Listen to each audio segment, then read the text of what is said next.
I am really excited for our next conversation about building trust in our food systems through traceability solutions. We have Blake Stok, the Director of Sustainability at Thai Union North America. Please give him a round of applause as he joins me on stage.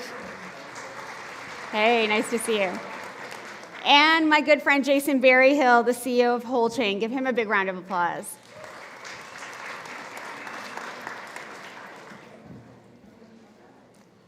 Another round of applause. I need a second. Jayson, I'm going to start with you, friend. I'm wondering if you can give us a sense of why traceability in our food and agriculture systems is needed. What are we facing? Yeah, I mean, so many of the things that we want to think about our food and we want to understand, it really starts with traceability. If you don't know where something comes from, you can't really make much in terms of claims about it, and that is social and environmental, but it can also be food safety. Mm-hmm. And that's some of the changes that are happening right now in terms of the food system. I would say all three, there needs to be more data about those to be able to verify what's being claimed. And what challenges have you faced sort of creating a system of traceability and transparency for retailers, for consumers, for producers? Yeah, I think that last panel was interesting because it mentioned some of the same things that we would say are general challenges, not just for us, but across the entire food system. And things like, shared language was mentioned several times, and standardization. In general, supply chain data systems are very sort of siloed, almost by design. And so they don't necessarily talk the same language, so you can't have data sharing very easily and effectively between stakeholders. One thing that's happening now, though, is a lot of movement toward standardization of that data so that different solution providers throughout a supply chain can share information, which makes traceability across an entire food system and beyond, much more attainable. And that's something that we have also worked with Thai Union as well. Yeah, absolutely. Thank you for that. So, Blake, you and Jayson run in the same circles. I heard you on a very late phone call the other night. I don't know what you were plotting and planning, but I'm sure it was great. I'm wondering if you can talk a little bit more about the environmental and labor and social issues that have been a part of the supply chains you work with, shrimp and tuna. Yeah, absolutely. Thank you for having me here. So I work for Thai Union, and it's probably not a company that many of you have heard before, but it owns a lot of really famous brands around the world like Chicken of the Sea. And traceability is not something that is new to us. It's something that has been embedded in our principles for a long time because it is the core, it is the backbone of sustainability in many respects. And there are benefits to traceability, including food safety, but also beyond that in terms of environmental performance or protecting social and labor rights.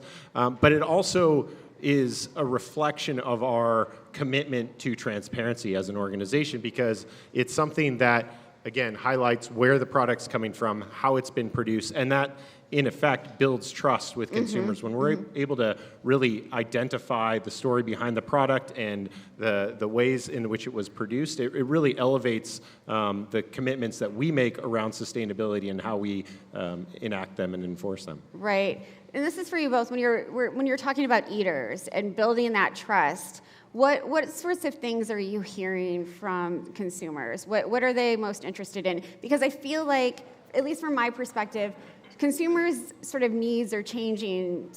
Gen Z wants to know the story of their food in a different way than I think my generation did.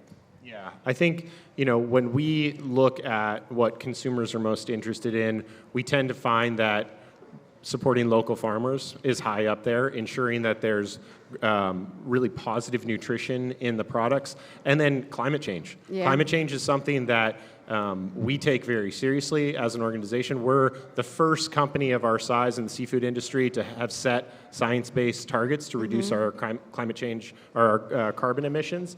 And while it's not at the top priority for consumers in terms of looking for packaging that displays reduction of carbon emissions, at least here in the United States market, it is something we are focusing on, particularly for our shrimp supply chains. And traceability is key to that because 90% or 85% of carbon emissions for any company are baked in their supply chain. Right. And so understanding what practices are going into the production of that product is absolutely critical to reducing Yeah. those carbon emissions. Jason? Yeah, I would just say, actually, Thai Union is a really good example of this. So if you go to Chicken of the Sea's website, there's a can tracker that you can see, and you can basically type in the code at the top of the can, and you can get so much information about their tuna supply chain for a tuna can.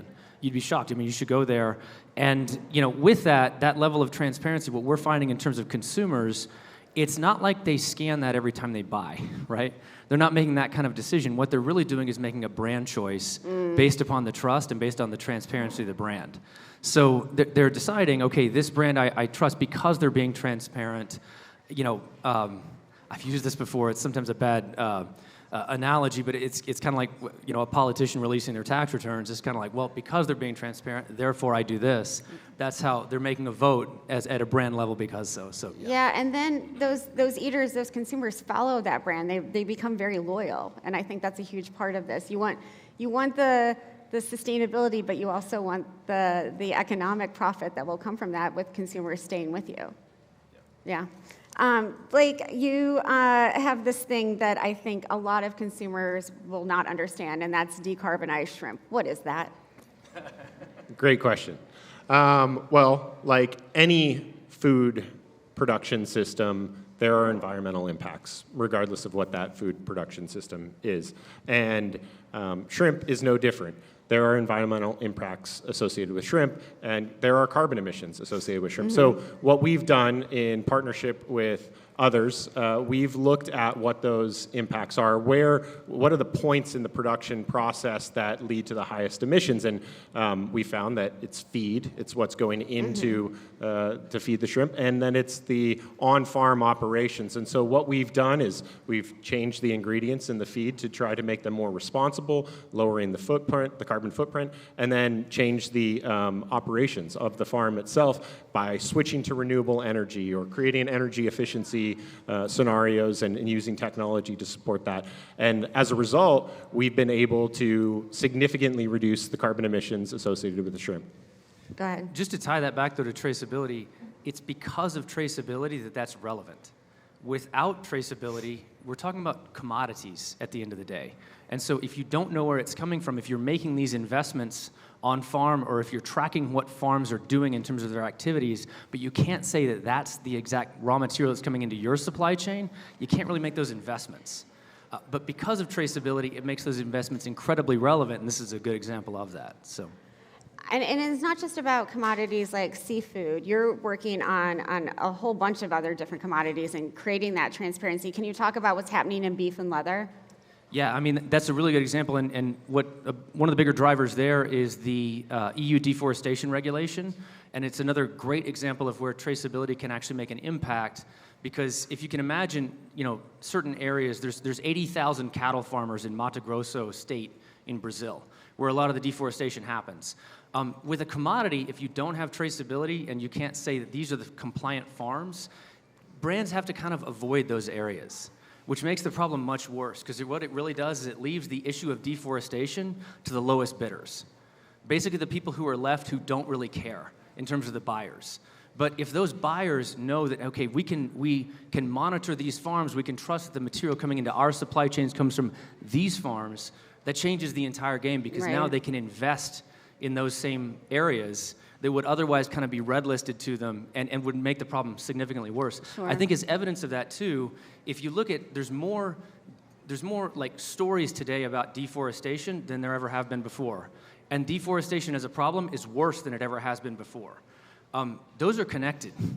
And it's because brands start to say, I got to stay away from this problem unless they can say no, but here's how I can identify how I'm contributing to the solution. Right. Go ahead, Blake. And I think you just touched on something that's really important I want to kind of reiterate, which is the size and scale of the issues that we're talking about. You mentioned 80,000 farmers, in our supply chain. In Thailand alone, there are 30,000 shrimp farmers. Right? And in India, another tens of thousands. And then in terms of vessels that we source from for our tuna supply chain, tens of thousands as well. So the size and scale of the issue is massive, and I think the solutions that we're starting to see in terms of creating digital traceability systems that are able to provide visibility through the supply chain are really coming into their own at this moment because technological advances and investment, but then regulation like the Food Safety Modernization Act by the FDA. And I like to say that nothing scales faster than regulation, and we're seeing that in this case where all of a sudden the entire seafood sector is rapidly trying to evolve to meet this moment and be able to bring product into commerce in the United States. And it's technology solution providers like Jayson and Wholechain that are helping enable that. And so I think, what we're going to see is over the course of the next 5 years in particular, a rapid advancement in technology and adoption of these types of technologies. Yeah, and it's been exciting to see this technology and the traceability and transparency aspect of it evolve in real time. Like, it's happening like this all the time. How can we, one of the things that I feel about transparency and traceability is it's really solvable, and it's really solvable right now. Can you both talk a little bit about that, Jayson? Well, yeah, I think it comes down to standardization, because we can't just think of a problem in terms of a technology provider. It doesn't work that way. The reason why mobile is ubiquitous in our lives is because we have a number of different providers. You can, if you're on Verizon, you can still call somebody who's on AT&T's network. The reason the electrical grid works for us the way it does is because we don't have to wire up our toaster oven in a separate way every time we, make breakfast in the morning. There's standardized plugs. Standardization, if you look at just any innovation over the past, say, 500 years, you're going to find kind of a continual leveling back to standardization. We just need the same thing in data systems. The more we see that, the more we'll see traceability become. We won't even think of it the same in, you mentioned 5 years. 5-10 years, we will not think of traceability as an aspiration, but an assumption. So we're really close. 5 or 10 years, we'll have that standardization?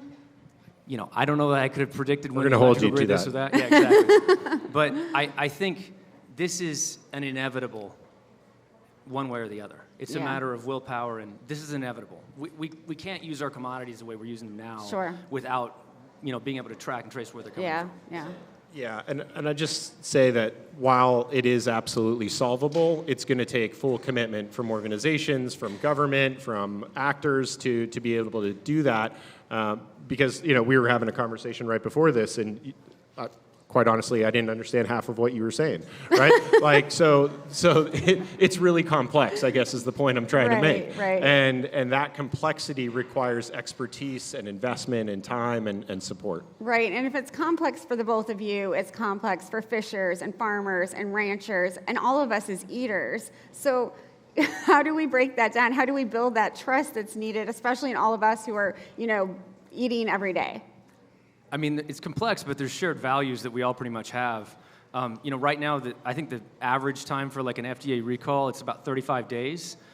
With the Food Safety Modernization Act, their target is to reduce it to 5 days. I don't think anyone in this room is going to disagree with that, right? You're talking about saving lives, you're talking about reducing food waste. Right now we use Best By dates. Those are just, they're contributors to food waste, right? Because we're not using data to determine that. It's just somebody's kind of wild guess. Right. And so there's a lot of shared values that are understandable when we're not getting to the technical level for, someone who's like a geek like me about the data, right? But there's a lot of things that we can say and we can all agree on that will drive this forward. Right, and we'll talk about that food waste aspect in a minute with the next panel, Blake. Yeah, I was just going to say, to support what you're saying, for a brand like Chicken of the Sea, we recognize the complexity behind it. We recognize the transparency required to build the trust with consumers. And so we continue to communicate about our efforts through things like the can tracker and try to keep it high level, right? Yeah. Understanding that these issues and the data packages required to make them a reality are too granular for the conversation, that we really need to talk about what are the environmental practices that help protect marine ecosystems, what are the labor practices that protect human and labor rights, and that's kind of where we focus. Thank you. Because we only have a few seconds left, there are a lot of companies in the audience. What's your call to action? Blake, I'll start with you. What do you want them to do? Call to action. Any company that is serious about the future of its organization should be setting robust climate change targets and then ensuring that they are meeting those commitments. Right. Because a lot of them have been meaningless over the years. So you can clap I have been very concerned about the commitments that are made and then retracted, and they don't share that with the public. How can we sort of hold them accountable? Public reporting through credible, verifiable information based on traceability. Awesome. Thank you so much. Jayson, last word. Yeah, I mean, certainly for the businesses, I would say, commitments to traceability, but that's kind of a foregone at this point. I think a lot of people anyways, but I think for the consumers here, I would say care about brands that care. Demonstrate it with your wallet, because that's going to make the difference. Most of the problems that we're talking about as a consumer, we really can't touch. But the large organizations like the Thai unions can. So we need to demonstrate that. We need to kind of, vote with our wallet. And that will help those brands to kind of reinforce those commitments, and that will bring the level up for sure. Care about brands that care. I love that. Thank you both so much. What a great conversation. Thanks a lot. Thank you.